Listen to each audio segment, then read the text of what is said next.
Donc ici, aujourd'hui, je vais vous présenter donc ce projet avec Roby d'un renouveau de la cité industrielle.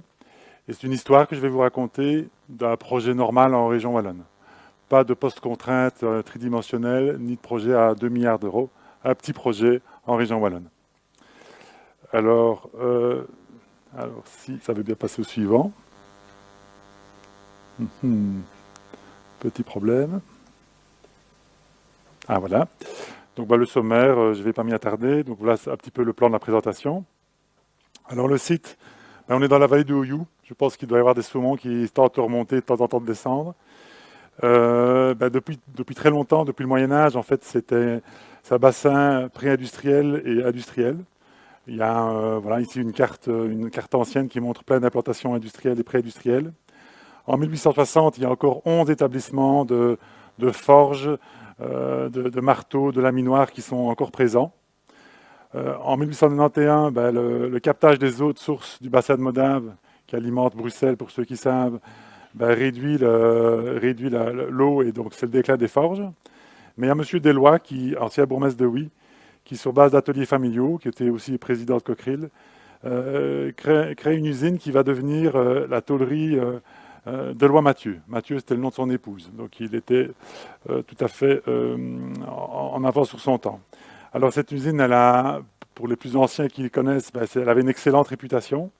J'ai fait un court passage chez Cockerill et c'était vraiment considéré comme un fleuron, puisque en 1988, c'était intégré à Cockerill. Et puis, vous savez tous ce qui s'est passé. En 2008, fermeture de ligne. Et finalement, le site a été quasiment à l'arrêt et il ne reste plus grand-chose du site. Alors le site, le voilà. Donc vous voyez toute l'étendue. C'est très long, hein, c'est quand même 2-3 km quand on parcourt le site dans la vallée du Oyou. Et ce qui va intéresser notre présentation aujourd'hui, c'est ce qui est dans l'encadré rouge. C'est les halls HP3 et HP4. Alors là, je vais céder la parole à Roby pour voir ce on voulait y faire. Alors, parfait. Donc grosso modo, ça prend sur les lettres d'une usine d'eau. Donc qu'est-ce qu'une eau? C'est une ailette que vous voyez en haut à droite de l'écran. Donc c'est comme une ailette, on va dire comme un ventilateur, sauf qu'ici, ce sont des ailettes de compresseurs basse pression. À Extal, chez Safran Aérobooster, on fait les compresseurs basse pression pour les moteurs d'avion. Donc ce sont les parties juste après l'entrée d'air. Le but est de comprimer l'air avant de l'envoyer vers la chambre de combustion. Ces ailettes, en fait, c'est la pièce première pour les compresseurs basse pression. Et Safran Aérobooster les assemblait pour faire le compresseur, mais n'avait pas encore d'usine pour faire ces eaux-là. Donc c'est une pièce hyper stratégique parce qu'en fait, ça a l'air d'être une simple ailette, mais c'est une pièce bourrée d'ingénierie et de recherche. C'est ces pièces-là qui permettent d'augmenter le rendement du moteur, en fait. Et donc, la fabrication de ces eaux est extrêmement complexe. Alors pourquoi est-ce que Safran s'est lancé dans cette nouvelle usine? Donc c'est un milieu très niche, le milieu des eaux de compresseurs d'avion. Safran est un acteur majeur parce qu'il en achète 2 millions par an.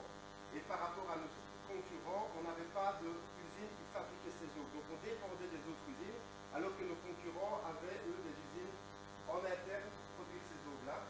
Ils ont vu aussi que le marché actuel était très problématique, donc ils ont anticipé par exemple la guerre, ils savaient qu'il y avait des conflits entre l'Ukraine et la Russie, ce qui s'est avéré. Ils anticipent aussi des problèmes entre la Chine, les États-Unis, etc. Il y a des usines d'eau, une usine qui a fermé et une autre qui a pris feu. Et donc en gros, ce projet de construction d'usine d'eau est devenu vraiment un projet clé chez Safran parce que si jamais on n'arrivait pas à s'approvisionner, et toute la chaîne de production à Extal tombait à l'eau. On compte quand même 1300 personnes sur le site et donc il fallait s'assurer de la chaîne de production. D'où la nécessité de faire une nouvelle usine. Alors le projet à la base était prévu en Pologne, mais François Lecaux, qui est le grand directeur de Safran Aérobooster à Extal, a réussi à trouver un arrangement avec les services publics pour que les services publics interviennent dans le projet à l'ordre de 44% et on a pu faire cette usine ici, donc en région wallonne. Et donc comme ça, Safran Aérobooster à Extal avait son usine d'eau à proximité et c'était beaucoup plus facile de travailler en circuit court. Alors pour le projet de la nouvelle usine, en fait, dès que j'ai intégré Safran Aérobooster en 2022, en août 2022, il y avait plusieurs sites disponibles et on s'est tout de suite tourné vers le site de Marchas. Pourquoi? Parce que était alors une ancienne friche industrielle. Donc au lieu d'aller sur un nouveau terrain, on reprenait un ancien site qui était complètement à l'abandon. Et vu que les services publics intervenaient, c'était un énorme plus. On avait des halls disponibles à l'auteur de 10 000 mètres carrés. Et surtout, principalement, en fait, on avait une puissance électrique de 11 MW de disponible. Vous pouvez essayer de chercher un terrain à l'heure actuelle de 10 000 mètres carrés avec une aussi grosse production électrique. C'est très très compliqué et par contre ce terrain permettait cette production électrique directement. Donc c'est un petit peu le lien avec l'histoire que j'ai montré précédemment, puisque grâce au développement passé de l'industrie, puis de TDM, qui avait finalement abandonné la force hydraulique, a développé de l'électricité, c'est grâce à ça que finalement ils sont installés là-bas. Alors si je vous présente un petit peu le projet, donc c'est la rénovation des 2 halls que vous voyez ici en blanc. Donc là on est en 2020. Le site est bordé par la route régionale de la vallée du Hoyoux, bien connue de certains par ici. Donc là c'est les petits ronds bleus. Vous avez l'ancienne route régionale que vous voyez ici qui est intégrée dans le site. Voilà. D'ailleurs, vous voyez, en fait, c'était un ancien quartier. Hein, vous voyez ici une maison. Et c'était tout un village qui a été colonisé par l'ancienne usine. Et ici, vous avez une église sur le site qui est un des derniers vestiges, effectivement, de cet ancien hameau. Alors là, vous avez une petite particularité dont on va parler pas mal. C'est un ruisseau qui est le Ridouap, donc qui traverse le site, qui passe sous l'usine et qui va dans le Hoyoux. Le Hoyoux, il est ici, comme vous l'avez vu sur la photo précédente. Alors, quelques bâtiments vétustes, donc la maison ici des anciens bains chimiques de l'ancienne usine qui étaient très vétustes, et ici l'ancien bâtiment des chaudières, également assez vétuste, plus ancien, des niveaux de dalles différentes. Alors, déjà une petite vue de ce qui est arrivé en 2025, après notre chantier. Vous retrouvez nos 2 grands bâtiments de 220 mètres de long et ici de 21 mètres de portée, plus ou moins à chaque fois, donc on a 40 mètres au total. Hop là, pardon. Et la maison, elle a disparu. L'église, elle est toujours là. Notre route régionale est toujours là. Le Ravel est toujours là, j'en parlerai tout à l'heure. Ici, nos bureaux. En dessous de nos bureaux, des locaux techniques par rapport à la production de l'usine et les locaux sanitaires des employés. Ici, tous les nouveaux locaux techniques du bâtiment. Vous voyez que le bâtiment vétuste ici a été remplacé par un brassin de sprinklage et un local pompe, j'en parlerai. Et voilà les changements du site. Donc finalement, une petite rénovation toute simple, quelques bâtiments à construire, tout va bien. Alors ici, le permis d'urbanisme, introduit en décembre 2022. Donc par ici, mon associé, l'architecte Pavillon Champ, principalement incarné par Sébastien Jonen, qui n'est pas là ce soir, malheureusement. Donc ici, on développe sur les 2 halls, on rénove les 2 halls. Au départ, le projet ne prévoyait que de rénover un seul hall, on en parlera aussi un peu plus tard. Ici, les bureaux. Là, les locaux techniques spéciales qui étaient fort réduits à l'époque. La zone de parking et une sortie de secours ici. Et également une sortie de secours que vous voyez ici. Il y a une sortie de secours ici, une passerelle qui va rejoindre une zone safe. Donc ça, c'est le projet. Donc, permis d'urbanisme, décembre 2012. Une petite coupe explicative. Là, on voit bien la structure des 2 halls. Les bâtiments vétustes. Le bâtiment très vétuste des chaudières. Et ici, le Ridouap, qui sort de la route nationale et qui, d'après la route nationale, est dans une tranchée ouverte et passe ici à proximité des bâtiments vétustes. Voilà. Qu'est-ce que prévoit le projet? On prévoyait de démolir ce bâtiment. On rehausse les dalles de sol parce que les dalles de sol actuelles étaient en très mauvais état, avec plein de fosses, plein de trous, plein de caniveaux. On construit donc nos locaux sanitaires, nos locaux de technique de l'usine. Ici, nos bureaux, nos salles de réunion et la cantine. Et ici, notre Ridouap, on fait une chambre de chute, donc un peu de génie civil, ça se complique un petit peu, et on le canalise pour pouvoir faire notre parking ici et pour passer ici sous notre bâtiment fondé sur pieux. Et puis après, on continue à être sous l'usine. Alors, dossier de soumission, juste 3 mois plus tard après le permis d'urbanisme, 6 mois après la signature d'un contrat. Un petit dossier de stabilité, 16 plans, tout va bien aussi, c'est facile. Alors là, ça se complique un petit peu. On a quand même beaucoup de contraintes administratives et réglementaires. Donc ici, ce sont tous les services différents du SPOE que nous avons consultés. En bleu, c'est ceux dont je vais un petit peu parler de l'intervention avec qui on a travaillé pour pouvoir obtenir notre permis. Et il ne faut pas oublier également le contrat de rivière Meuse-Aval, beaucoup d'histoires de saumon, de batraciens, et il faut en tenir compte évidemment. Les riverains, qui avaient aussi leur mot à dire, et la fabrique d'église, qui n'était pas le plus facile non plus à gérer. Alors, première problématique, qui est devenue très très importante depuis nos inondations de juillet 2021, c'est la gestion des eaux et donc la problématique inondation aux crues. Donc, en se basant sur les données du post-juillet 2021, avec un risque de 200 ans, on arrivait à définir un niveau 110-22 comme étant le niveau possible d'une crue. Et donc, le bureau d'hydraulique, l'étude hydraulique, qui est une étude qui est obligatoire depuis 2022, nous proposait d'adapter le niveau de notre bâtiment au niveau 110-40 et sans prévoir de zone d'immersion pour aller stocker de l'eau. Donc faiblement, donc le rouge c'est un aléa d'inondation important, donc vous voyez que notre usine n'est pas dans le rouge, et effectivement le jaune c'est un aléa moyen, et vous voyez que le riz de WAP nous pose un petit peu déjà des soucis.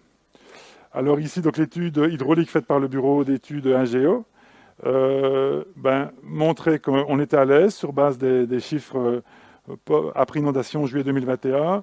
Le riz de WAP nous posait quand même quelques soucis, donc il fallait trouver une solution puisqu'il risquait d'inonder notre usine.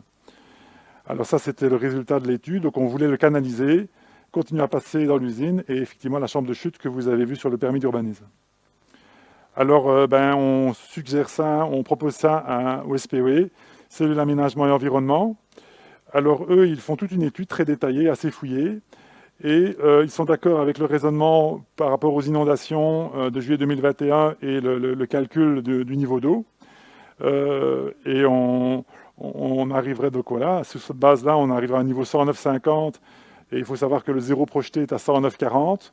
Et qu'au niveau du quai, on est à 110,50, donc c'était tout à fait gérable, facile.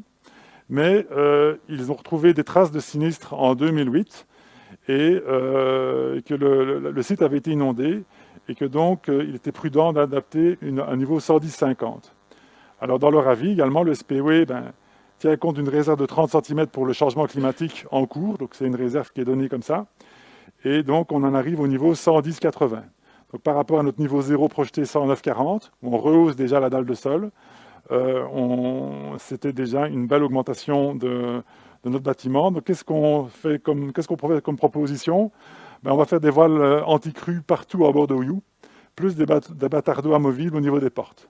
Puisque remonter notre bâtiment de plus de 1 mètre de haut, ce n'était pas envisageable par rapport aux objectifs de hauteur qu'il fallait pour le client et par rapport à notre programme de nos bureaux et de nos sanitaires, c'était trop complexe.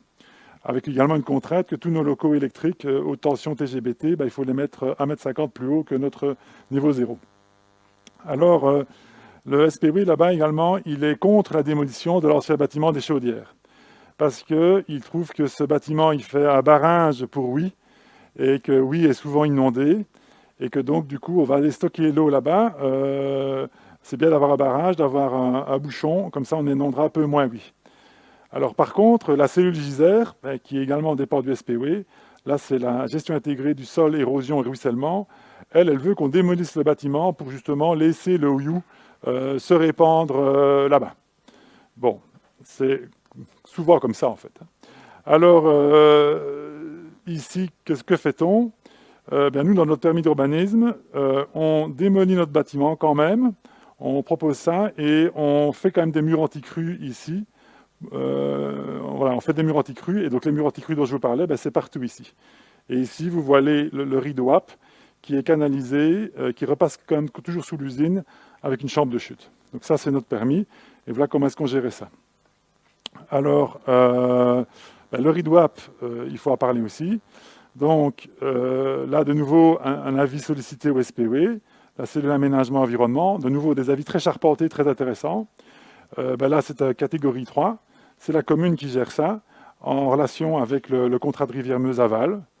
Alors, quelle est la problématique de cette petite rivière? C'est qu'elle est toute gentille, toute calme, sauf en fait parcours, où elle chute considérablement, et elle déborde, comme on l'a vu tout à l'heure, sur l'aléa d'inondation. Alors là, le client a fait des archives, il a fait vérifier des archives, il a fait différentes investigations. On a montré qu'il y avait des réductions de sections dans le passage qui était sous l'usine. On avait un mauvais angle, on avait des embâcles qui bouchaient un petit peu notre écoulement. Et donc on a proposé, grâce à notre étude hydraulique, de refaire une section équivalente, canalisée sous l'usine, pour avoir un meilleur écoulement. Et donc en réutilisant le pertuis sous l'usine, mais en le recanalisant convenablement avec quelque chose un tuyau qui allait avoir moins de frottement, donc un meilleur écoulement. Et donc ça, le SPO était d'accord qu'on le recanalise et qu'on modifie légèrement le parcours. Mais évidemment, il fallait introduire le permis domanial et une étude hydraulique convenable pour le dimensionnement du pertuis. Donc soit évidemment une contrainte assez importante pour notre client qui devait se lancer dans des travaux de génie civil. Alors, ce n'est pas tout au niveau des eaux, hein. Il faut également gérer les eaux de surface. Alors, la volonté, évidemment, c'était que toutes les eaux de notre bâtiment, on devait les stocker, puisqu'on ne savait pas les filtrer. Hein. De nouveau, notre étude hydrologique étendue avait montré qu'on ne savait pas les filtrer sur le sol là-bas. Donc, il nous était demandé de stocker toutes les eaux qui tombaient sur notre bâtiment, ce qui était quand même un petit peu compliqué sur un bâtiment de plus de 10 000 m², plus les nouveaux bâtiments qu'on construisait. Alors, après différentes discussions, et l'idée qu'on a proposée, ça va, on ne change strictement rien à notre système d'égouttage, on conserve notre bâtiment, on garde exactement les descentes d'eau comme elles sont. Donc du coup, comme on garde l'existant, on pouvait ne pas devoir stocker ces eaux qui arrivaient sur le toit. Mais malgré tout, on avait quand même des mètres carrés imperméables en plus, malgré nos démolitions de bâtiments. Donc il fallait qu'on trouve une autre solution et qu'on arrive à stocker cette eau, qu'on ne pouvait pas infiltrer. Donc on devait faire un volume tampon de 200 m3 pour stocker nos eaux. Et l'idée qu'on avait à l'époque, c'était de stocker ça dans notre bassin de sprinklage qui était sous le parking.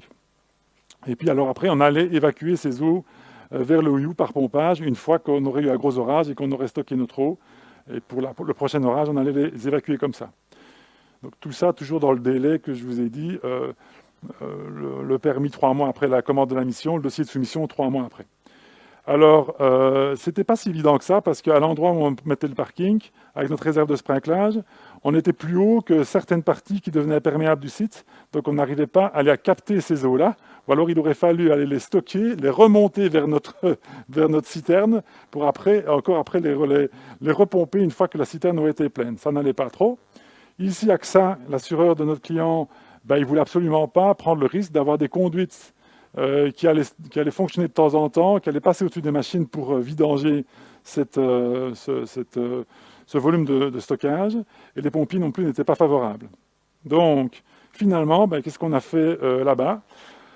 On a fait notre bassin de sprinklage hors sol, comme vous l'avez vu tout à l'heure quand j'ai montré rapidement la photo en vue en plan maintenant. Si bien que du coup, comme on n'avait plus notre bassin de sprinklage, on avait moins de surface à perméabiliser. Et aussi, ça nous permettait d'être cohérent avec le bilan volumique des blés-remblais. Autre imposition habituelle. Donc, tous les problèmes d'eau, on ne peut pas terrasser plus que ce que... on devait avoir l'égalité entre des blés-remblais. On ne pouvait pas sortir de terre. Donc, ça amène une partie de la solution. Et aussi, dans notre usine, il y avait plein d'anciennes fosses. Plein de fosses, plein de caniveaux. Et donc, on a repéré 2 belles grandes fosses. Qui évidemment étaient beaucoup plus grandes encore que prévu, parce que quand on a été visiter le site, on ne voyait pas grand-chose.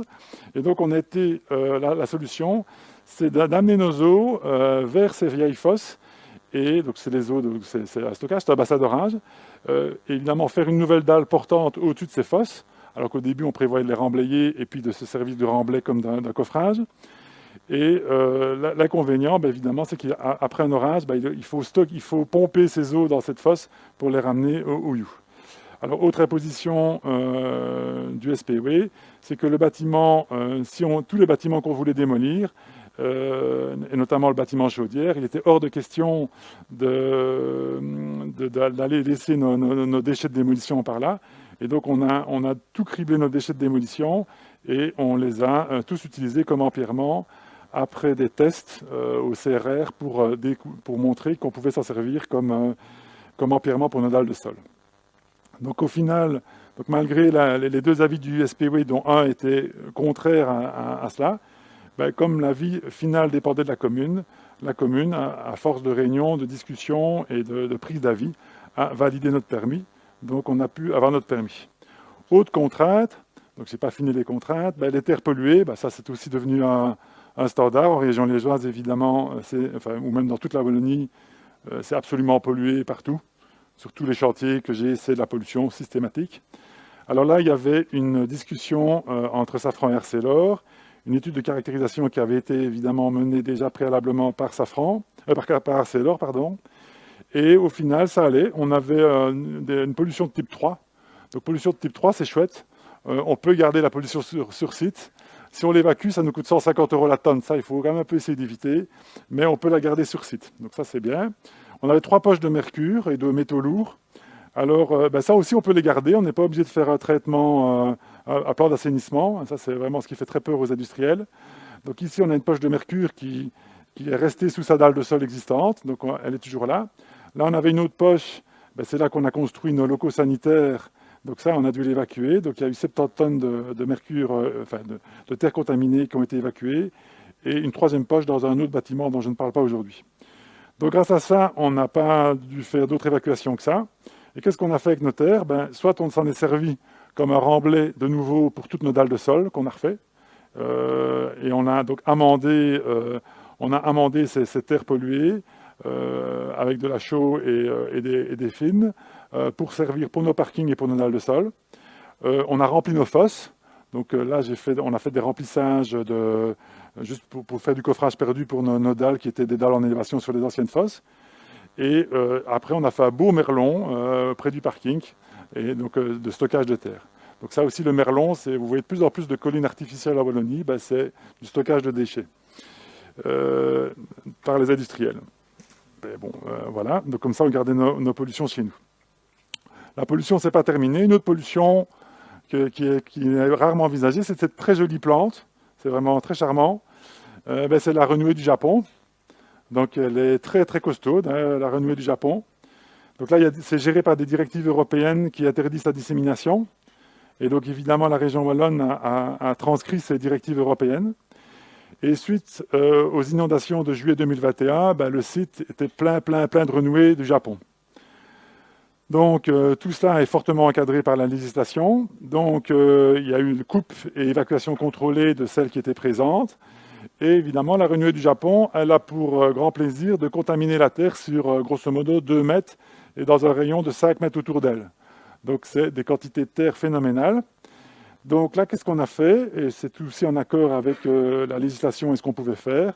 On a excavé toute cette terre contaminée avec tous les rhizomes de la renouée du Japon. Donc il faut imaginer que vous ne pouvez pas transporter ça hors du site parce que directement, ça reproduit d'autres. On les a stockés sur les dalles dans le bâtiment annexe, donc bien au sec, bien tranquillement. Et puis après, quand on a fait tous nos remblais de notre parking, de notre merlon, vous allez comprendre pourquoi est-ce qu'on avait tant de remblais. Eh bien, on l'a mis là. On l'avait amendé également pour qu'elle puisse être circulable. On l'a amendé. On a remis des géotextiles particuliers. Et puis après, on a mis 2 mètres de terre saine au-dessus de notre terrain contaminé à la renouée du Japon pour en être quitte. De nouveau, l'évacuation de toutes ces terres aurait coûté une fortune. Alors, une petite particularité, c'est que le Ravel, qui est juste à côté du site, il est plein de renouées du Japon. Donc nous, on a fait tout le nécessaire, on a tout nettoyé la renouée du Japon. Au printemps qui a suivi notre travail, la renouée du Japon, la renouée du Japon est revenue. Voilà. Bon, c'était ainsi. Alors là, une autre petite pollution. Ici, Safran fait partie d'un groupe français. Et en France, ils sont plus loin que nous au niveau des réglementations. Ce n'est pas une surprise pour tout le monde. Donc nous, on est bon en amiante, en pollution, mais eux, ils ont une pollution supplémentaire, c'est la peinture au plomb, où là, il y a des obligations d'évacuation. Et donc ici, on a testé nos peintures de nos vieux bâtiments. Il y avait du plomb dans les halls HP 3 et HP 4. Et le maître d'ouvrage, il a géré ça tout seul, le Roby. Eh bien, ce qu'ils ont fait, c'est qu'ils ont une préparation de surface, un lavage haute pression, un dérouillage localisé et puis une remise en peinture de 2 couches époxy polyuréthane. Donc le principe, c'est qu'on encapsule notre pollution pour qu'elle ne nous casse plus les pieds et qu'elle n'entrave pas la santé de nos employés. Donc ça, ce n'était pas une obligation belge, c'était une obligation parce qu'on est dans un groupe français. Alors au niveau de l'amiante, on n'avait pas grand-chose. On avait juste un petit peu d'amiante dans les isolations des tuyaux de chauffage. Mais donc tout ça toujours dans le même délai. Alors, pas tout à fait dernière, avant-dernière contrainte, les contraintes du service régional d'incendie, là c'était tout à fait classique. Application de l'annexe 6, bâtiment industriel, la loi sur le bien-être au travail. La petite exigence particulière, c'est que pour respecter les distances entre sorties de secours, on a dû faire cette fameuse passerelle de 230 mètres carrés, si j'ai bonne mémoire. Donc c'est quand même, évidemment, il faut l'expliquer au maître d'ouvrage pourquoi est-ce qu'il faut faire ça, et pourquoi est-ce qu'avant il n'y avait pas ça. Le bâtiment, sinon, c'est un bâtiment de classe 1, donc on n'avait pas d'exigences élevées, et des exigences de compartimentage assez classiques qu'on trouve finalement dans tous les dossiers, de type industriel, qui mélangent toujours de l'industriel, un atelier et des bureaux. Mais ici venaient se greffer également les exigences de l'assureur de notre client, qui lui, c'est pas protéger l'humain comme le SRI, c'est protéger l'outil. Donc c'est interdit d'utiliser tous des isolants qui propagent l'incendie, donc le polyuréthane est interdit. On doit faire des choix de laine de roche ou laine de verre, qui ont des conséquences. Évidemment, c'est plus lourd, c'est plus épais. Ils nous ont imposé que le local chimique, on en parlera aussi tout à l'heure, il devait être ROI 120. Ça, c'est une imposition qu'on a découvert la première réunion de chantier. On va en parler. Alors, ils ont aussi imposé qu'on devait sprinkler toute l'usine. Donc, le coût n'est pas négatif, évidemment. Ça, on le savait avant de démarrer le chantier. Les transformateurs et TGBT surélevés, j'ai déjà dit, et des clapets anti-retour pour tout ce qui était le feu. Il faut s'imaginer que quand on dit à notre assureur qui va assurer une toute nouvelle usine qui est full robot et technologie et qu'on la met dans une zone inondable, et il nous dit tout de suite que voilà, ça ne va pas le faire du tout, et directement ils arrivent avec une norme, une liste de prescriptions énorme, et toutes ces prescriptions ont un coût, et c'est un coût auquel on ne s'attendait pas, on s'attendait à certaines choses, mais bon, ils vont beaucoup plus loin, et donc il faut vraiment s'assurer ils vont très loin dans le détail, et ces coûts-là, on ne les avait pas toujours en phase d'études de projet. Après, c'est un coût et il a fallu le digérer. Surtout que les phases d'études de projet, les délais ils sont brefs. Dans une logique industrielle, on en reparle. Alors, dernière contrainte, c'est les contraintes industrielles. Donc, un client qui a des demandes en évolution, puisqu'en réalité, il développe son projet industriel en même temps qu'il nous demande de faire le bâtiment. En résumé, c'est ça. Donc, la demande initiale, c'est de faire 400 000 aubes. Et donc, on cherchait la possibilité d'avoir un site de 10 000 m² en extension, les 10 000 m². Ce n'était pas la demande initiale. La demande initiale, c'était 5 000 m². Mais bon, voilà, si on a 10 000, on a 10 000. Ce qu'ils voulaient surtout, c'était un terrain pour avoir 5 000 de plus. Et donc, évidemment, ici, directement, on avait un bâtiment qui est très vétuste, de 10 000 m². Et donc, la volonté du maître d'ouvrage, au départ, c'était uniquement de rénover un des deux halls et de servir du deuxième comme stockage. Donc là, beaucoup de discussions entre nous, auteurs de projet, et le service technique représenté par Roby, pour convaincre la direction que ça manque de sens d'aller rénover juste un hall, alors qu'il est vraisemblable que 2-3 ans plus tard, ils vont rénover l'autre. Donc, surtout que la probabilité était de 75% de passer à une production de 700 000 aubes. Donc là, à force de discussion, le directeur de l'usine s'est laissé convaincre et il a fait un sacré coup de poker, puisqu'il a pris la décision en octobre 2022, donc 2 mois avant le dépôt de notre permis, que finalement, effectivement, notre permis allait porter sur tout, et alors qu'il n'avait pas la décision de Paris qui validait ça. Et Paris a validé ça, vous voyez ici, en avril 2025, 3 ans plus tard. Si bien que notre usine est plus ou moins prête. Pas tout à fait, mais plus ou moins, on en reparlera. Alors, à beaucoup de chapeaux du directeur qui a effectivement un peu écouté de la technique et pas uniquement de la finance à court terme.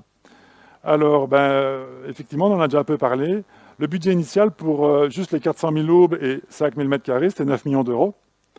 Puis, lorsqu'on a fait notre dossier de soumission, on était à 14 millions d'euros. Mais alors, il y avait une contrainte qui n'était pas dans nos estimatifs, c'était le délai qui était extrêmement court que le client imposait. Et donc, finalement, ils ont contractualisé à 16 millions d'euros notre chantier. Alors, très rapidement, là-dessus, il y a eu une dérive, puisque dès que le démarrage du chantier, donc les nouvelles demandes, j'en ai parlé du local chimique de AXA. Donc, ce local chimique, vous avez les dimensions ici, c'est un petit local, c'est tout petit. C'est 33 mètres par 20, sans colonne, sans rien intermédiaire. Donc, c'est quand même 660 m² sur 8 mètres de haut. Donc, vous imaginez, vous démarrez le chantier, première réunion, le client vous dit, il faut construire dans l'usine un bâtiment de 660 m² de 8 mètres de haut, REI 120. Et voilà. Donc, et il faut qu'on ait les plans très vite, tout de suite. Alors, finalement, en stabilité et en architecture, il y a eu des demandes, mais c'est beaucoup en technique spéciale que les demandes sont arrivées, puisque le client faisait son process en même temps que nous, on faisait notre projet de construction. Donc, effectivement, vous verrez le budget final, on a augmenté, mais beaucoup de techniques. Et ici, je vais vous présenter un petit peu aussi des choses particulières en stabilité. Alors, autre exemple, voilà, il y a un local MMTT, donc c'est le local de métrologie, où ils vont mesurer leurs pièces, voir si vraiment ils sont dans leurs standards, qui respectent exactement les tolérances. Ce local-là, il faut qu'il soit conditionné pour assurer un 20 degrés constant partout. Les études se faisaient en même temps que nous. Cette information-là, on ne l'avait pas. En technique spéciale, ça compliquait les choses. Alors, autre contrainte, c'est qu'au départ, le client nous demande quand même de prévoir 3 fosses, le génie civil pour 3 fosses. Puis évidemment, vu l'inflation des coûts, il nous dit non, on va finalement réduire à 2 fosses. Et c'est vrai qu'il a commandé, donc les fosses, c'est pour mettre les presses. Il avait commandé ces presses à 2 exemplaires. Et dans le même genre de truc, c'est que ces presses, il les avait commandées avant même d'avoir choisi son site. Donc il ne savait pas où il allait faire son usine, il ne savait pas s'il allait avoir des permis, il ne savait rien du tout. Mais vu le délai de fabrication de ces presses, il avait déjà acheté ces 2 presses avant même qu'on définisse un site. 3 ans avant, j'avais été en Pologne pour voir l'usine en Pologne, mais au final, effectivement, ça s'était changé. La Pologne, en fait, aussi, c'est trop près de la Russie. C'était quand même une démotivation de ne plus aller en Pologne. Alors, juste pour vous dire, la demande en évolution, ça c'est pour s'amuser un petit peu. Fin 2024, donc les travaux ne sont pas finis, la réception c'est en avril 2025. Le client nous dit, au final, j'aimerais bien étendre les bureaux et créer une maintenance, et j'aimerais bien finalement ma 3e fosse. Et je la voudrais pour 2026. Donc on discute, etc. Au début, il faut des bureaux supplémentaires pour 30 personnes, en janvier 2025. Le chantier est toujours en cours. Puis après, c'est 50 en septembre 2025, il y a 2 mois. Une maintenance au départ qui était très petite, puis qui était de 650 mètres carrés, puis maintenant c'est 434 mètres carrés. Donc on a beaucoup discuté avec Roby. Et finalement, il y a un mois, non même pas, il y a 3 semaines, on a validé un budget et on doit être de notre PU ici prochainement. C'est pour ça que l'architecte il n'est pas là. Juste voilà. Ici, ça c'est des bâtiments qu'on a construits. Et le projet qu'on doit ici maintenant faire, c'est déjà l'extension de bureau qui est ici. Donc ça c'est tout à fait illustratif de l'industriel. C'est souvent comme ça chez tous nos clients industriels. C'est là, la demande, elle est en évolution constante. Alors, mais ici, vous voyez déjà l'extension. Donc ça, c'est nos bureaux qui sont construits maintenant. Ça, c'est l'extension sur laquelle on est en train de travailler. Et vous voyez qu'ils n'ont pas peur des contraintes. Le site est tellement contraint que on va devoir aller construire nos nouveaux bureaux et nos nouveaux locaux. Notre espace de maintenance, il sera ici et nos nouveaux bureaux, ils sont là. Et on va aller devoir terrasser tout ça. On va aller devoir soutenir la poussée des terres ici. Et notre petit merlon qui stockait nos déchets, on va devoir le mettre ailleurs. Vous voyez, c'est notre petite colline. On va devoir trouver un autre endroit pour faire une autre colline. Alors, ça, c'est pas tout, parce que donc on prévoit, on fait le dossier de soumission pour la 3e fosse. On lance la soumission en août 2025. Donc, il y en a quelques-uns parmi ici qui ont été interrogés, qui, encore lundi, on discutait de cela. Et alors, le but est de démarrer le chantier. C'était de démarrer le chantier pour la Saint-Nicolas, dans 15 jours, pour la 3e fosse. Mais c'était sans compter que tout évolue toujours. Et ici, il y a 3 semaines aussi, ou 4 semaines, le client nous a dit que finalement, il voulait une 4e fosse. Et donc du coup, voilà nos plans. Ça, c'est nos plans qui nous permettent de montrer dans la zone d'accès sur le site et de toute la protection avec les bâchages qu'on va mettre pour créer on crée 4 fosses, une 4e fosse, mais en plus, on intervertit 3e et 4e, donc on change quand même un peu des choses. Donc tout va bien. Et donc, comme je vous l'ai dit, lundi, on discutait avec, je ne dirais pas le nombre de soumissionnaires pour cette 4e fosse, parce que c'est super, le chantier va démarrer, pas le 6 décembre, mais on va le démarrer le 5 janvier, pour nos 2 fosses supplémentaires. Plus ici, une petite presse horizontale, mais tout va bien aussi. Alors, là, c'est fini pour l'administratif, j'en reviens un peu à du technique. Donc ça, c'était les contraintes de ce genre de dossier. Voilà le bâtiment qu'on récupère après que Arcelor ait vidé toutes les machines et tout ça. Donc vous voyez, une dalle très irrégulière, évidemment un bâtiment très vétuste, un partitionnement ici entre les 2 halls. Et voilà notre résultat fini. Là, vous voyez déjà le mur anti-crue qu'on va revoir. Donc là, on est sur le OU, juste au bord du OU. Donc on a changé toutes les plaintes, tous les bardages, pardon. Les dalles de sol sont toutes neuves. En fait, avant, il y avait différents niveaux. Donc tout maintenant est du même niveau. Tout a été repeint. Oui, donc beaucoup de changements. Donc une réaffectation complète. Donc ça, c'est assez classique finalement. Ici, autre photo qui montre notre chantier. Voilà, on enlève entièrement tout le bardage. On devait également enlever tout le toit. Mais ça, on va y venir. Il y a une variante qui a eu lieu. Ici, cette photo-ci, c'est intéressant. Vous voyez le riz de WAP, donc, qui était dans une tranchée ici ouverte. Et la maison qui a été rasée, la dernière maison du hameau, elle était quelque part ici, quoi. Alors, à l'intérieur du bâtiment, on a quand même construit 3 bâtiments. Donc, la fameuse bâtiment chimique de 660 mètres carrés, mais plein d'autres bâtiments. Et donc, vous voyez ici, en cours de chantier, on fait tous les radiers pour nos bâtiments, qui sont relativement légers, hein, peut-être un niveau d'ourdi ou une toiture en bois. Pour le local chimique, j'avais fait une toiture en bois pour être léger, pour justement pas devoir faire des fondations profondes encore en plus. Donc ça va encore. Alors quelques petites particularités techniques. En termes de charpente, qu'est-ce qu'on a fait là-dedans? Ça, quand j'étais assistant, c'est ce que j'aimais bien, la charpente métallique. Et ça, c'est plus particulier à tout ce qui est réhabilitation. On a un bâtiment existant. Ce bâtiment existant, la première chose, c'est d'arriver à le caractériser la demande du client. Et ici, la demande du client, comme souvent, il veut augmenter les charges. Alors pourquoi est-ce qu'il augmente les charges? Parce qu'il veut mettre de l'isolation. Avant, il n'y en avait quasiment pas. L'isolation qu'il veut mettre, il ne peut pas mettre du pur ou du pire. On doit mettre de la laine, c'est plus lourd. Donc ma charpente va être plus sollicitée. Il souhaite mettre du sprinklage, c'est plus lourd. Au niveau des techniques, il veut mettre évidemment beaucoup plus de techniques qu'il y avait avant, qu'on suspend sur le toit. La neige, ça va pas trop changer. C'est peut-être même en diminution. Et il veut aussi mettre des panneaux photovoltaïques. Donc en fait, ici, qu'est-ce que ça demande? Ça demande d'abord de connaître toute la structure. Donc ça, c'est aussi devenu classique, un scan 3D complet de la structure, pour vraiment avoir une connaissance. Des mesures de perte d'épaisseur suite à la rouille, donc des inspections où on voit si c'est rouillé ou pas, et des mesures de perte d'épaisseur. Ici, c'était pas rouillé, c'était comme encore en bon état. Et puis après, un recalcul de la structure dans la configuration existante pour voir si notre modèle est correct. On essaye déjà de justifier avec les charges qui étaient avant. Donc oui, on arrive à justifier comment c'était avant. Mais effectivement, avec nos nouvelles charges, on a des problèmes qui sont localisés. Et donc, il faut faire quelques petits renforts localisés. Et c'est ici cet extrait de plan qui vous est montré, avec quelques petites particularités. Parce que par exemple, évidemment, ici, on a des membrures qui sont insuffisantes. Donc on a un magnifique treillis qui travaille qu'en compression et qu'en traction. Donc c'est tout simple, il suffit juste de renforcer les pièces ici en traction en rajoutant des plats métalliques. Mais le problème, c'est qu'on doit bypasser nos assemblages qui prennent beaucoup de place. Et donc on doit imaginer des petits systèmes qui sont excentrés, qui doivent être capables de reprendre un petit moment. Et puis donc cette partie-ci travaille en moment pur. Et puis après là, on retravaille avec un effort centré. Et donc, c'est toutes des études de cas par cas. C'est un peu de la dentellerie dans la charpente métallique. Donc, sur chantier, il n'y a pas que pour l'ingénieur que c'est de la dentellerie. Le charpentier, ça, c'est son travail. Et il commence à faire ça sur toutes les fermes du hall. Et ce serait trop simple si c'était tout le temps les mêmes fermes. Elles étaient différentes et les cas étaient différents. Autre petite problématique en charpente métallique, il y avait la volonté de création d'un auvent.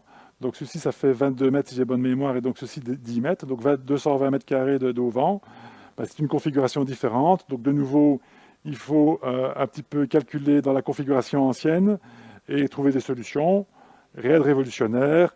Ici, une grosse IPE 600 qui va supporter notre nouveau plafond. Notre nouveau plafond, il est capable de prendre le vent d'un auvent. Et ici, des nouvelles colonnes de galandage pour faire le tympan. Et on vient se raccrocher à la structure existante qu'il faut donc avoir parfaitement relevé grâce au système 3D. Donc, chaque fois, en fait, ici, le fun, c'est que c'est un seul chantier, mais dans ce chantier, il y avait 30 chantiers. Un autre petit chantier de charpente métallique, c'est notre fameuse passerelle. Donc, vous voyez qu'on est fort, fort près du OU. En fait, on est sur le OU. Et là, il y avait une coordination, une réflexion à avoir pour, ne pas faire le travail depuis la rivière et ne pas avoir des mesures de sécurité qui étaient ingérables et impayables. Donc, ce qu'on a proposé comme solution, c'était d'avoir notre passerelle qui était en porte-à-faux et qui prenait appui sur la dalle de sol existante. Mais la dalle de sol existante n'étant pas ferraillée, elle n'était pas capable de supporter beaucoup de charges. Donc ça, c'était une situation intermédiaire. Donc même dans des petits dossiers, on peut calculer finalement des phases d'exécution et voir que ça peut tenir en phase d'exécution avec une charge de 100 kg sur le platelage pour que les hommes soient en sécurité sans que ça ne tombe. Et en phase définitive, ben, c'est notre nouvelle dalle de sol. Vous voyez ici des coupes de l'ancienne dalle de sol, du remblai qu'on fait, et puis de la nouvelle dalle de sol. Avec notre nouvelle dalle de sol, ben là, le contrepoids et la dalle est calculée pour que, effectivement, on puisse avoir une passerelle qui est utilisée à 300 kg. Moi, j'avais proposé à un moment donné qu'on franchisse le Houillou avec un petit ouvrage d'art en disant ben, ce sera moins long et ce sera chouette, mais ça a été refusé. Alors, ben, tout nouveau, en charpente, de la dentelle. Donc vous revoyez de nouveau cette image que vous avez déjà vue. Ben, c'est sur cette photo. Pourquoi cette photo? Ben, parce que vous voyez des pipe racks. Donc là, ben, c'est de trouver des idées pour réutiliser quand même au mieux notre bâtiment existant. Qu'est-ce qu'on fait ici? On s'appuie sur notre poutre de roulement, qu'on réutilise par ailleurs pour réinstaller un nouveau pont. On met un profilé ici tubulaire pour reprendre un effort horizontal. Et là, on a tout notre pipe rack qui va évidemment transformer notre moment en 2 efforts horizontaux. Et on peut mettre quand même assez bien de charge ici suspendu de toutes les techniques qu'ils veulent mettre en essayant énormément de relations avec le client pour savoir ce qu'ils veulent mettre comme charge, les charges qui sont propres aux techniques de notre projet et les charges que le client va mettre à l'avenir. Et l'air de rien, il y a quand même un paquet de tonnes d'acier qui part dans ces toutes petites, tous ces tout petits profilés. Autre chose, on quitte un peu le milieu de la charpente. Ça, c'était une variante de l'entreprise qui a vraiment été très intéressante. Roby développera ça plus tard. On avait la toiture qui avait 2 types différents, mais je vais juste m'attarder sur la majorité de la toiture. Et bien, en fait, on avait, nous, pensé qu'on allait remplacer complètement la toiture. Là, on avait fait l'auteur de projet qui veut assurer sa responsabilité avec son parapluie. Donc, on remplaçait tout pour pouvoir garantir notre truc, garantir le pare-vapeur, l'étanchéité et l'isolation. Mais ici, le toiturier, ben, il a proposé de garder le caisson de base, de venir mettre des panzettes dedans pour assurer le rôle porteur parce que évidemment le caisson n'était pas suffisant. Donc on vient mettre des panzettes dedans, mais on garde le caisson, ce qui nous permet d'éviter les filets et on réisole complètement notre toiture.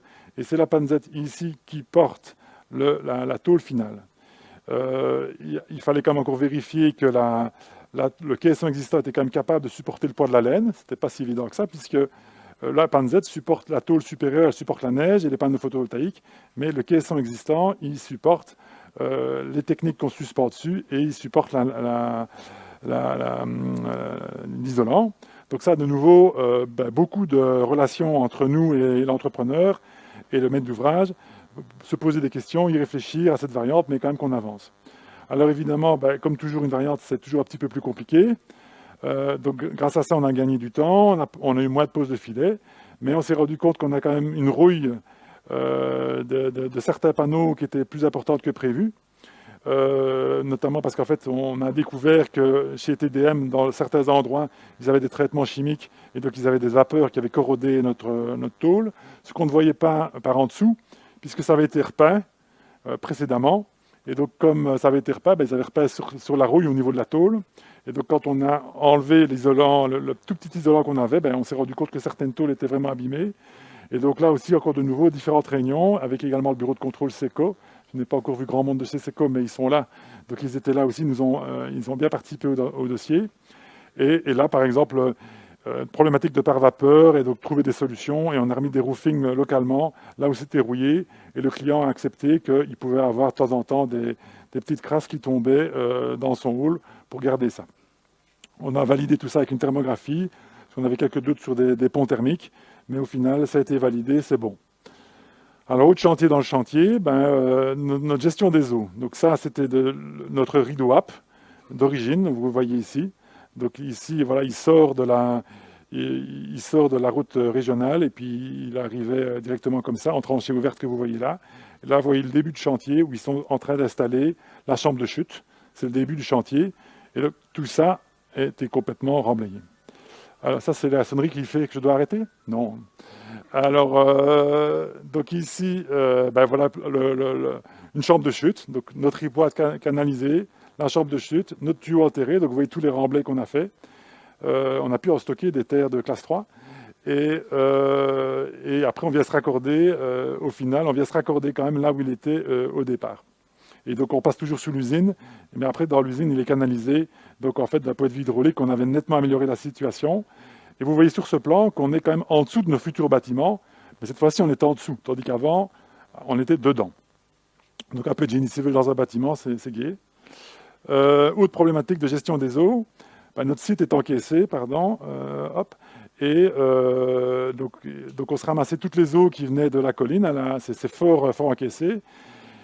Alors ça, on aurait peut-être pu le prévoir, mais ce qu'on n'avait pas prévu non plus, c'est que le drain du Ravel, il n'était pas raccordé, et donc on se tapait toute l'eau du Ravel dans des quantités phénoménales. Beaucoup de discussions sur ce sujet entre l'entrepreneur et le maître d'ouvrage, mais bon, nous, on devait faire nos bureaux ici, et nos bureaux devaient être sur pieux. Impossible qu'une machine de 30 tonnes circule là-dessus. Et donc, au final, pour trouver une solution, on a dû faire un peu de caliroute. On a fait des essais à la plaque, des essais de fond de coffre. On a excavé une grande partie, un petit peu plus de déchets de classe 3 à gérer. Et on a mis un empirement géotextile, géogris, avec pas mal de discussions pour justement minimiser l'épaisseur de complexe, mais quand même garantir que la machine puisse circuler. Et ici, vous voyez là, notre chambre de chute. Et vous voyez évidemment le site assez beau et rempli d'eau en permanence. Alors, un petit problème de cadrage. Je vous ai quelquefois déjà parlé des fosses. Donc les fosses, c'est pour installer nos presses ou nos forges. Et c'est de nouveau un peu du génie civil dans un bâtiment. Alors, première chose, c'est quand on travaille avec un industriel qui veut mettre des machines, c'est d'avoir la définition des charges. C'est pas le même monde, c'est des mécaniciens et nous on est des génies civilistes. Et les mécaniciens, eux, il faut des grands modèles éléments finis et ils brident tout. Tous les appuis sont des appuis fixes. Donc la notion de combinaison et de combinaison ou même de cas de charge n'existe pas. Et donc vous avez des résultantes, et vous avez des résultantes horizontales de 400 tonnes, et tout va bien. Et donc là, il faut arriver à discuter avec des mécaniciens pour qu'ils libèrent les appuis, pour avoir les vrais efforts. Ici, ça a encore été plus ou moins, mais j'ai d'autres dossiers où c'est vraiment très complexe, parce que c'est des discussions avec des Américains, etc. Ils ne veulent jamais changer d'avis. Mais donc là, on a finalement une charge verticale, et on a un moment de torsion. Et au départ, nous, on avait prévu de reprendre ça avec des pieux. On avait différentes solutions pour gérer la hauteur de nos fermes avec des pieux. Nos pieux auraient travaillé en cisaillement et en flexion. C'était faisable. Mais au final, dans le cadre des négociations avec les entreprises, on était parti sur des micro-pieux. Et alors des micro-pieux qui étaient inclinés, et comme ça, on allait pouvoir reprendre nos moments de torsion avec finalement des efforts horizontaux dans différentes directions, et qu'on transformait en traction ou en compression dans nos micro-pieux. Alors, tout va bien, on a une bonne solution, ça va marcher, on est content. Et puis donc, mais pour mettre notre machine de micro-pieux, la demande, c'était qu'on allait avoir un niveau de plateforme qui était enterré de 2 mètres. Et donc, c'est pour ça qu'on talutait un petit peu. Une plateforme à 2 mètres, on allait faire nos micro-pieux. Donc, pour être en sécurité, et puis après, il fallait encore terrasser tout ça, puisqu'on était à moins 4,20 pour la fosse la plus profonde. Donc, pour se mettre en sécurité, puisque vous voyez quand même, on n'est quand même pas très loin du reste du bâtiment, on doit faire une berlinoise. Tout va bien aussi, hein, une berlinoise, c'est gérable. Bon, à l'intérieur d'une usine, c'est un petit peu plus compliqué, mais c'est faisable.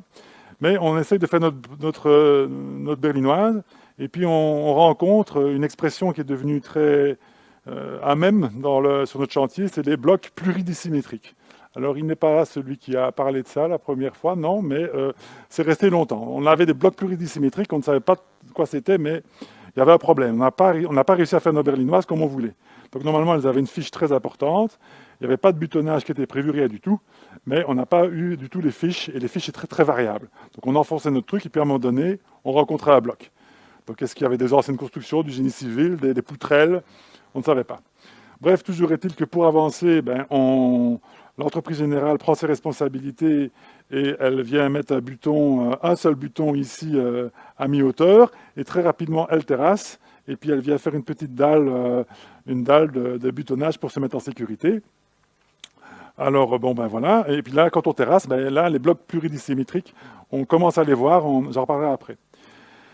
Alors, fort de cette expérience de difficulté à réaliser nos berlinoises, on commence à se tracasser un petit peu pour nos micro-pieux, est-ce qu'on va arriver à les faire?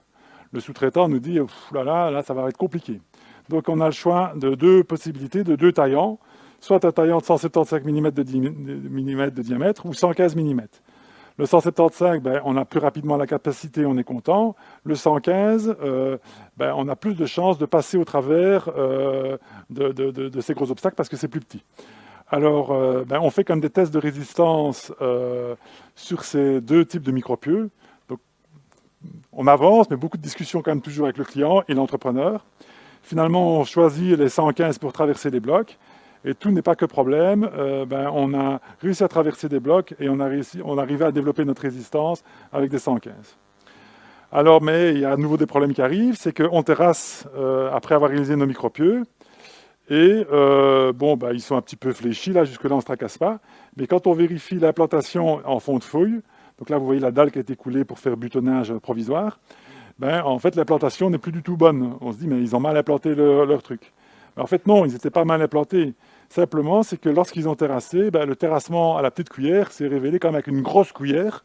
Et la grosse cuillère, ben, vous le voyez ici, ils ont plié les micropieux, mais certains étaient pliés en dessous de la dalle de butonnage. Donc là, on s'est de nouveau un peu amusé.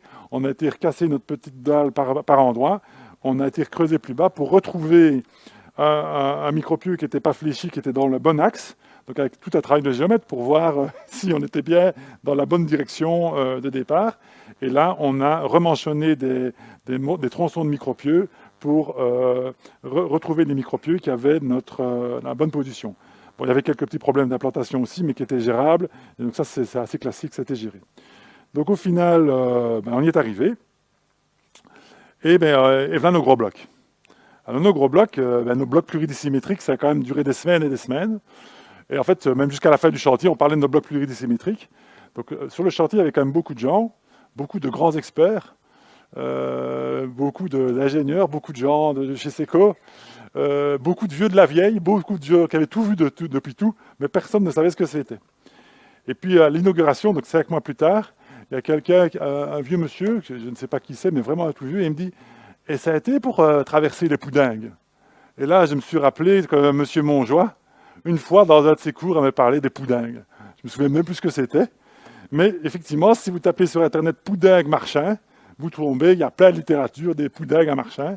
Et au même moment, je rénovais le château des Côtes de Marchand, enfin le bureau, et il y a des maçonneries qui sont faites en blocs de Poudingues et dans lesquelles vous ne savez même pas faire un ancrage tellement c'est dur.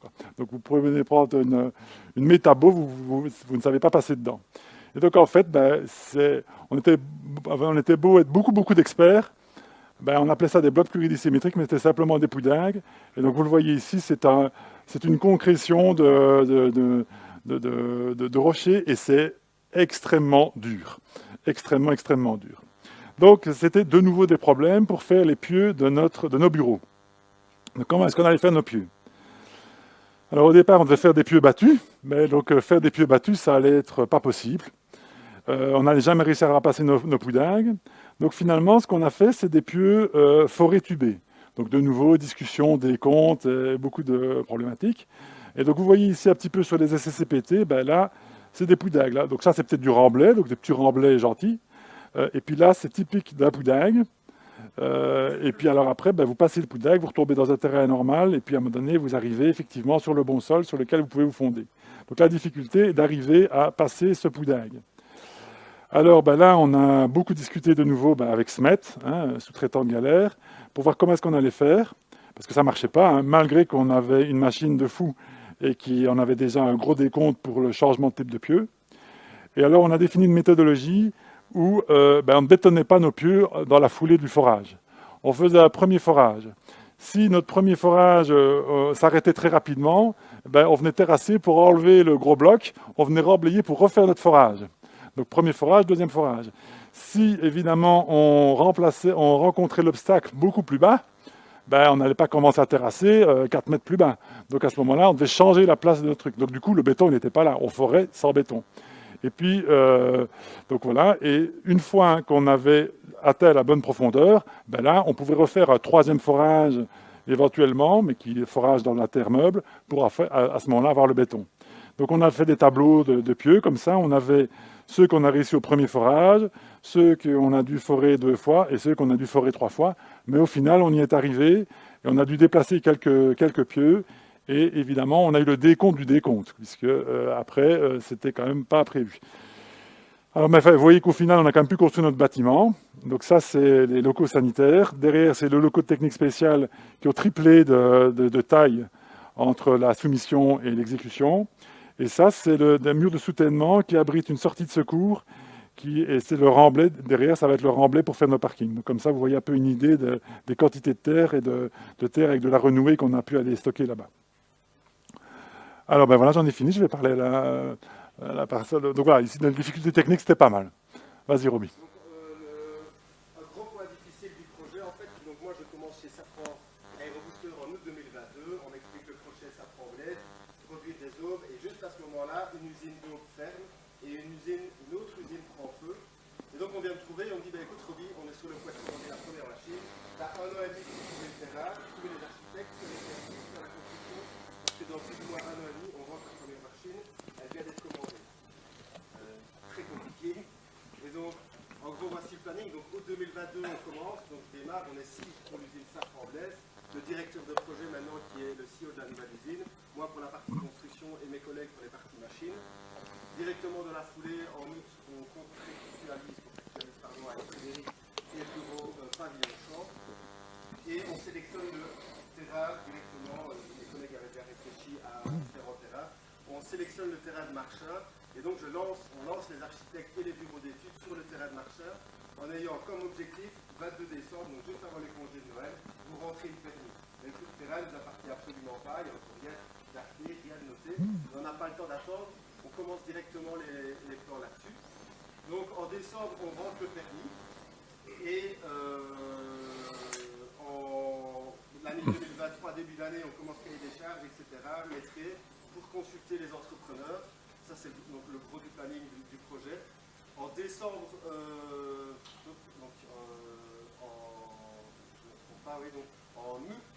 en août 2023, on a signé l'acte de vente du terrain de Marchin et en septembre, Galère commence. Donc en septembre 2023, Galère commence les travaux et en juillet 2024, soit plus ou moins 10 mois, on installe la première machine. Alors, le planning est complètement fou et ça c'était le gros de ma mission, comment réduire les temps pour garantir le planning parce que c'était la réussite du projet. Donc c'est là-dessus que je vais un peu parler. Donc avant l'introduction du permis, donc entre août 2022 et décembre 2022, on a sélectionné le terrain, on sait qu'on va rentrer un permis, mais on sait que le permis, quand on va recevoir la réponse, il doit être accepté. On n'a pas droit à un refus, sinon le planning il est mort. Et donc ce qu'on fait en avance de phase, on questionne chaque bureau du SPOE, les pompiers, L'assureur. le giseur, les catégories classe 3 des cours d'eau, etc. Et on leur dit, ben voilà, on va vous rentrer un dossier, voilà l'avant-projet, est-ce que vous avez les remarques, est-ce que vous allez nous imposer? Donc eux nous disent directement, moi je vais vous demander un ambassadorage, moi je vais vous demander ceci, cela. Donc on en tient compte, et quand on ne sait pas d'où ils font, on leur explique déjà pourquoi on ne sait pas d'où ils font. L'avantage de ça, en fait, c'est que quand eux reçoivent le permis, ils savent en fait pourquoi on a proposé ça, et ne rentrent pas un avis directement négatif, on leur a déjà expliqué, on a habillé la mariée, comme on dit, on leur a expliqué pourquoi on n'allait pas dans ce sens-là. Et donc, ça c'était le gros du travail. En quelques mois, on a questionné tout le monde et puis on a rendu le permis. Donc on rend le permis en décembre. Dans la foulée, en mars 2023, on signe le compromis de vente, mais le terrain ne nous appartient pas encore. Mais voilà, on a déjà un compromis et on se dit, ben, en fait là le hall il est vide, il est disponible et si on veut suivre le planning, on va commencer les travaux directement. Tous les gros travaux qu'on peut faire à l'heure actuelle, on va les faire. Et donc ce qu'on fait en fait, c'est qu'on trouve un arrangement avec ArcelorMittal, on leur dit ok, le terrain ne nous appartient pas encore, mais est-ce que vous nous autorisez à le repeindre? Ils nous disent ben oui, si la porte casse, au final le bâtiment il sera repeint, donc tant mieux. Et donc on commence directement des travaux en avance de phase, donc en fait on retraite toute la structure métallique, on repeint tout en blanc, donc on la nettoie, on la repeint avec une peinture époxy et en même temps on avait les bureaux de SPE qui nous avaient demandé de recanaliser le ruisseau. On fait la nouvelle canalisation en plein milieu de l'usine et on dit comme ça, ben, quand l'entrepreneur arrive, tout est recanalisé, la dalle est de nouveau propre et ils ont un haut, il est déjà propre, repeint, etc. Et on peut directement enchaîner dans la foulée. Donc le permis, tout se passe bien, l'acte de vente se fait, on contractualise avec Galère en août 2023 et en septembre, Galère démarre. Alors ensuite, il a fallu réfléchir à plusieurs choses, donc encore pour le planning, Donc réfléchir à des moyens d'exécution. Donc ici, c'est pas moi qui l'ai pondu, c'est l'entrepreneur général qui a été très bon sur ce coup-là, qui est venu avec une variante. Réfléchir aussi aux coactivités possibles et surtout manager tous les éléments, enfin tous les intervenants du projet pour que chaque intervenant réponde dans un délai hyper court et donc on fait plus ou moins 3 jours ouvrables. Donc ça veut dire que si j'envoyais une fiche technique à l'architecte, Galère envoyait une fiche technique à l'architecte, il avait 3 jours pour répondre oui, non, Sermac, etc. Donc c'était une grosse pression. Ce qui nous a permis, là-dessus, donc les méthodes d'exécution, Galère est venu avec une très bonne variante. Ils nous ont dit, écoutez, au lieu de changer toute la toiture, nous ce qu'on préconise, c'est de garder le bac inférieur existant, le bac acier inférieur. Vous l'avez repeint, il est propre. Et comme ça, en fait, la structure est toute propre, le bac est propre, et comme ça, on est directement au sec. Et surtout, on a une dalle existante, et vu qu'on garde le bac supérieur, on peut directement commencer toutes les techniques bâtiment. Donc, ça veut dire qu'ils ont commencé les travaux en septembre 2023, ouais. Et en décembre 2023, il y avait absolument tous les corps de métier qui travaillaient. Donc on avait l'HVAC, le spaclage, des électriciens, coffreurs, ferrailleurs, maçons, terrassiers, à des zones différentes, mais tout le monde était là sur site pour déjà démarrer les travaux. Et comme vous pouvez le voir sur la photo du milieu, vous avez les coffreurs en dessous et vous voyez les conduites de spaclage qui sont déjà faites au-dessus. Ici à gauche, on est en période hivernale, tous les chantiers de la région sont quasi arrêtés et nous on travaillait, il y avait de la neige et nous on était au sec et on pouvait travailler. Donc c'est une variante qui nous a permis de garantir le permis. Ensuite, les coactivités, pareil, ça c'est l'entrepreneur Pierre Petit n'est pas là pour en parler, mais c'est lui qui a chapeauté tout ça. Mais comme on peut le voir, les gens travaillent, on a de la terre et on faisait les écoutages au sol. Et comme vous le voyez, les câbles électriques sont tirés, les aérothermes sont tirés, tout le spaclage est déjà terminé. Donc on avançait phase par phase, mais on avançait et on garantissait le planning. Donc ça, en termes de coactivité, donc ça a été très compliqué. Donc on avait dit à Galère les machines qui venaient en priorité, donc les presses par exemple. Et donc eux savaient que la zone presse devait être faite dans un laps de temps défini et c'était la priorité. Donc ils nous l'a bétonné, ils nous a terminé notre technique et puis on leur laissait plus de temps sur d'autres zones. Donc comme vous pouvez le voir, on a des machines qui sont à la photo droite, des machines qui sont déjà installées, là c'est des cabines de peinture et 10 mètres plus loin on est toujours sur de l'empierrement et là on réalisait toujours les écoutages en fait. Autre chose pour la coactivité, donc Galère c'était une grosse peur de l'entrepreneur, c'était de se dire ouais ok tu vas venir avec tous les ouvriers Safran, on a des Allemands, on avait des Italiens qui venaient pour les machines, des Canadiens, enfin des gens partout, comment est-ce qu'on va faire pour s'y retrouver? Et donc un truc qui a super bien marché, on s'est dit tous les gens de chez Safran auront un gilet fluo rose, mais c'est une Galère, comme ça on savait délimiter, on savait dire quelle personne était à quelle société, et surtout on savait juger si elle était dans la bonne zone. En fait, le problème d'avoir autant de coactivité, c'est d'avoir des accidents, etc. Ici, c'était une façon. Un gars de chez Galère, ça veut directement dire écoute, tu es en rose, tu n'as rien à faire ici, c'est pas ta zone. Et donc, on a réussi à bien trouver une bonne marche à suivre. Et donc, ça, c'était l'introduction de chantier au niveau de chaque personne. Les gars de chez Safran, vous êtes en rose, donc on faisait un briefing chaque jour avec les ouvriers. Voilà les zones en blanc où vous pouvez y aller. Les zones en rouge sont interdites, ce sont des zones utilisées par Galère où on continue les travaux de génie civil. Donc c'était hyper surprenant parce que d'un côté, on avait des presses qui étaient installées avec des robots, etc. Et 20 mètres plus loin, on avait un terrassier qui mettait des tuyaux de 110 pour les résultats. C'était vraiment très particulier, mais ça a très bien fonctionné. Ensuite, la dernière chose, la plus compliquée, et pour moi, qui était la plus compliquée, c'était de manager un peu tout le monde. Donc, c'est de garder une pression tous les jours pour que tout le monde fasse le job et tout le monde réponde aux demandes qui leur étaient posées. Et donc, on a imposé un temps de réponse de plus ou moins 3 jours. Donc, il fallait que l'architecte suive le jeu, etc. Mais il y a tellement d'intervenants que ça devenait. C'était vraiment quelque chose de très compliqué. Trouver quelqu'un qui travaille chez Seco et tout le monde a bien joué le jeu, sinon on n'aurait pas réussi. Mais bon, voilà, il fallait tous les jours taper sur le clou sans pour autant débiter les gens parce que la personne qui me disait écoute, Covid est bien gentil, mais ça, j'en ai rien à foutre. Maintenant, j'arrête. Là, ça tombait à l'eau. Donc, il faut être correct tout en gardant une pression. Et pour moi, c'était vraiment la tâche la plus compliquée du projet. Pour un petit exemple, Frédéric a été mon prof de charpente métallique. Je suis halluciné pour lui dire tout, Frédéric, tu dois répondre absolument à cette question. C'est en retard, c'est pas évident.